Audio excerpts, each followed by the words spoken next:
আসসালামু আলাইকুম viewers, welcome to my channel. আমি কাউসার নূপুর। আজকে কিভাবে পারফেক্ট বিরিয়ানি মশলা ঘরে তৈরি করবেন তার রেসিপি শেয়ার করব।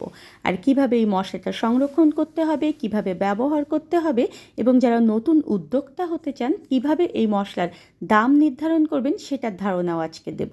আর এরকম অনেক মশলার ভিডিও আমার চ্যানেলে রয়েছে, সমস্ত কিছু ডেসক্রিপশন বক্সে আমি লিংক দিয়ে দেবো। আর আসুন দেখে নেই কীভাবে আজকে পারফেক্ট বিরিয়ানি মশলা ঘরে তৈরি করতে হয়। বিরিয়ানি মশলা বানানোর আগে কিন্তু আমাদেরকে মূল একটা কাজ করতে হবে, আর সেটা হচ্ছে এরকম ফ্রেশ গোলাপের যে পাপড়ি রয়েছে সেগুলো আমাদেরকে শুকিয়ে নিতে হবে। আজকে আমি যে পরিমাণ বিরিয়ানি মশলা তৈরি করব তার জন্য আমরা 3টা গোলাপের পাপড়ি এখানে নিয়েছি। দেখুন যেগুলো একদম ফ্রেশ, এগুলোকে এখন আমি শুকিয়ে নেবো। তবে শুকানোর জন্য কোনো রকম রোদের দরকার নেই, জাস্ট এভাবে করে এটা ছড়িয়ে 2 দিন রেখে দিলেই খুব সুন্দরভাবে এটা শুকিয়ে যাবে। যে কোনো মশলা তৈরি করার আগে মূল যে জিনিসটা সেটা হচ্ছে এই মশলাগুলোর পরিমাণটা সঠিক হতে হবে। মানে আপনি যে মশলাটা করবেন সেখানে কোন মশলা কতটুকু দিতে হবে সেটা যদি সঠিক না হয় তাহলে কিন্তু একেবারে সঠিক ফ্লেভার পাবেন না। আর বিরিয়ানিতে কিন্তু মশলাটা একেবারে মূল একটা ইনগ্রিডিয়েন্টস। যদি আপনারা বাইরের বিরিয়ানি মশলা ব্যবহার করেন তাহলে দেখবেন যে বিরিয়ানির একেবারে অরিজিনাল যে টেস্ট সেটা কিন্তু পাবেন না। তাই আজকে ঘরে কিভাবে পারফেক্ট বিরিয়ানি মশলা তৈরি করা যাবে সেটাই দেখাচ্ছি। আমি এখানে ব্যবহার করেছি বড় এলাচ। বড় এলাচ এখানে আমি নিয়েছি 6 গ্রাম পরিমাণ। আর বড় এলাচ যতটুকু নিয়েছি তার চেয়ে ডাবল পরিমাণ মানে 12 গ্রাম পরিমাণ আমি এখানে নিয়েছি ছোট এলাচ। এটা সবসময় মনে রাখবেন যে বিরিয়ানিতে ছোট এলাচের পরিমাণটা একটু বেশি হতে হবে। আমি এখানে লবঙ্গ ব্যবহার করেছি 4 গ্রাম পরিমাণ। আর এখানে আমি দেখুন যে স্টার এনিস নিয়েছি, এটা নিয়েছি আমি 3টে পরিমাণ। আমি এখানে জায়ফল নিয়েছি একটা, জায়ফলটাকে আমি একটু ভেঙে নিয়েছি যাতে করে এটা আমার গুঁড়ো করতে সুবিধা হয়ে যায়। আর জয়ত্রী নিয়েছি আমি এখানে 6 গ্রাম পরিমাণ। আরও একটা কথা বলি যে জয়ত্রীর পরিমাণটাও বিরিয়ানি মশলাতে একটু বেশি দিতে হবে। গোলমরিচ এখানে আমি 2টো ব্যবহার করেছি। আমি কালো গোলমরিচ 6 গ্রাম ব্যবহার করেছি এবং সাদা গোলমরিচ 6 গ্রাম ব্যবহার করেছি। 2টো গোলমরিচই কিন্তু বিরিয়ানি মশলাতে ব্যবহার করতে হবে। আর এখানে আমি দারচিনি ব্যবহার করেছি 8 গ্রাম পরিমাণ। নর্মাল রান্নায় যে জিরা আমরা ব্যবহার করি সেই জিরাটা আমি এখানে ব্যবহার করেছি 8 গ্রাম পরিমাণ। আর শাহজিরা বা শাহি জিরা যেটাকে বলা হয় সেটা এখানে ব্যবহার করেছি 8 গ্রাম পরিমাণ। আর যতটুকু জিরা তার অর্ধেক মানে 4 গ্রাম পরিমাণ আমি এখানে ধনিয়া ব্যবহার করেছি।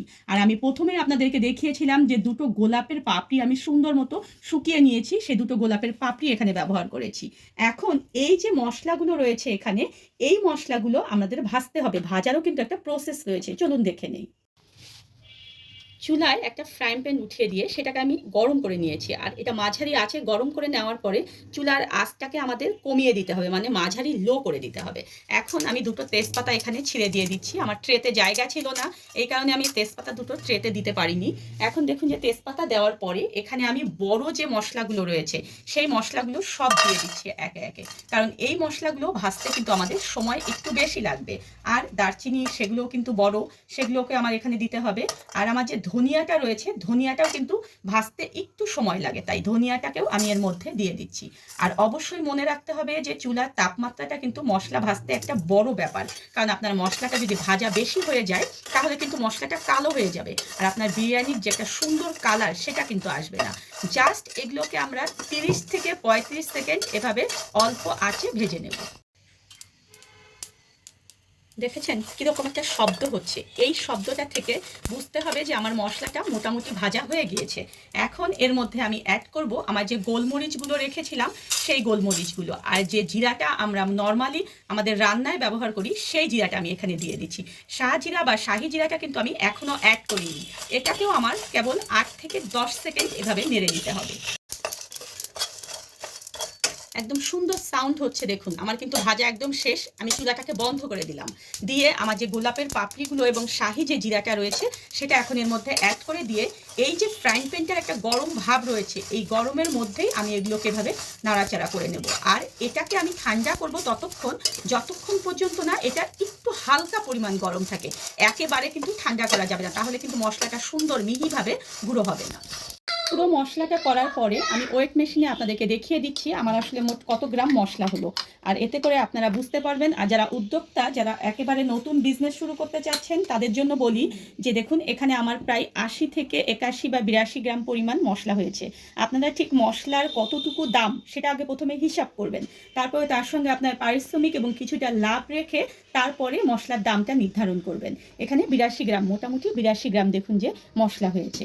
এখন মশলা সংরক্ষণের ব্যাপারে বলি যে মশলা যখন আপনারা সংরক্ষণ করবেন তখন কিন্তু অবশ্যই এরকম এয়ারটাইট পটের মধ্যে মশলা রাখবেন। আর মশলাটা যখন ঢালবেন তখন নিচে একটা পেজ বা যে কোনো পেপার দিয়ে নেবেন, যাতে করে মশলাটা নিচে পড়লে সেটা আপনারা নিতে পারেন।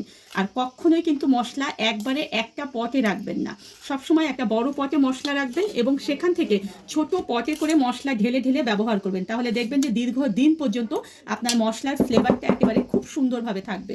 আর যেটা বারবার বলছি যে অবশ্যই কিন্তু মুখটা ভালো করে বন্ধ করে রাখবেন। আজকের এই বিরিয়ানি মশলা দিয়ে আপনারা যে কোনো বিরিয়ানি, কাচ্চি, তেহারি এত মজা করে রান্না করতে পারবেন যে আজকের এই মশলাটা না বানালে বুঝতে পারবেন না। ধন্যবাদ সবাইকে আমার সঙ্গে থাকার জন্য। আর আমার পরবর্তীতে আরও নতুন কোনো ভিডিও পেতে হলে প্লিজ আমার চ্যানেলটা সাবস্ক্রাইব করে পাশের যে বেল আইকনটা রয়েছে সেটা বাজিয়ে দেবেন।